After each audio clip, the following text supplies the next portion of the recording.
Hey, what's up with me, Sarah G? And today I want to talk about PR strategy for flat fee, advice only, and hourly advisors. So I'm sick of seeing the media and all the conferences and the powers that be in the narrative always putting up these non-transparent financial advisors. And I think you all know who I'm talking about, right? So I want to see transparent advisors in the media, in the news, and in articles more. So how do you do that? You might say, well, Sarah, I don't have $4,000 for a PR firm. No, you don't need $4,000, but you do need to do this very constructively. So I'm going to tell you what to do. First of all, you need to get yourself on Twitter, establish a Twitter account, and it doesn't even matter about you building a following there as much as it matters about who you are following, because all the reporters are on Twitter.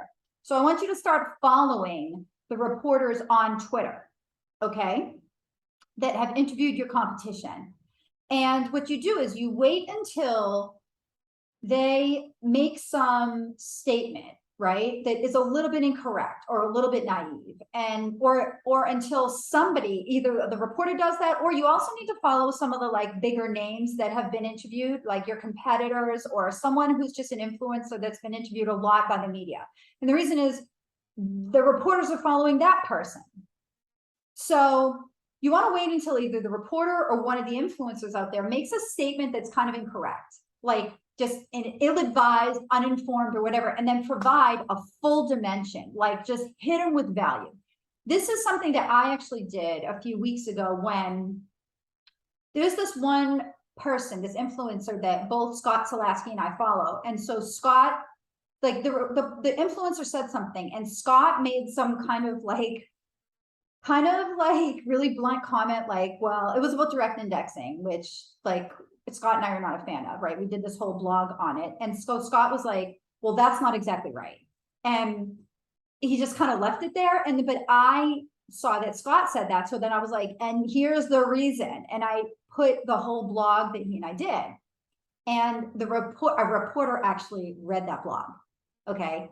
And contacted me and was like, can you explain a little bit more about that? I read the article, it was great. Can I interview you? And of course I said, like, well, you have to interview Scott too, because like we both did that article. I wasn't going to take credit for it. But the point is, ding, ding, ding, like that was a successful PR hit and it didn't cost us any money. It was that we were in the right flow, so to speak. And we were credible.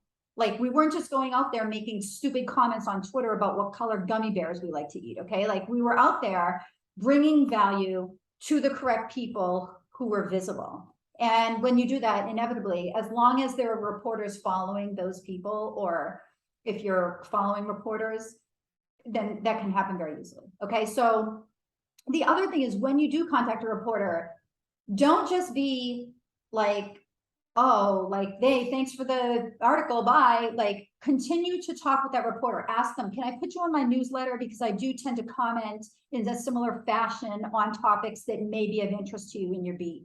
Ask them, hey, so is this what you normally cover in your beat? What other topics do you cover? Do you need sources? Because keep in mind, reporters have really like a tough job. They have a lot of deadlines. They don't know who to trust. They've been burned. They have to worry about, well, how do I present this angle without alienating myself from any one particular group? I mean, it's a lot of factors that you have to take into account when you're a reporter. It's a high risk job. So try to be understanding about, well, what are the challenges that they're up against and how can I take pressure away? Is it sending them somebody who's a great source? Is it giving them a great idea? Is it, hey, I'd love to read an article before you publish it if you want me to verify facts? Okay, there are so many, just treat them like a human being, okay? And so that's my tip on how to get PR. I really want to see all you transparent advisors out there. So hope that this is useful. And our meetup is on November 9th. I hope that you'll join us. Link is in comments to register.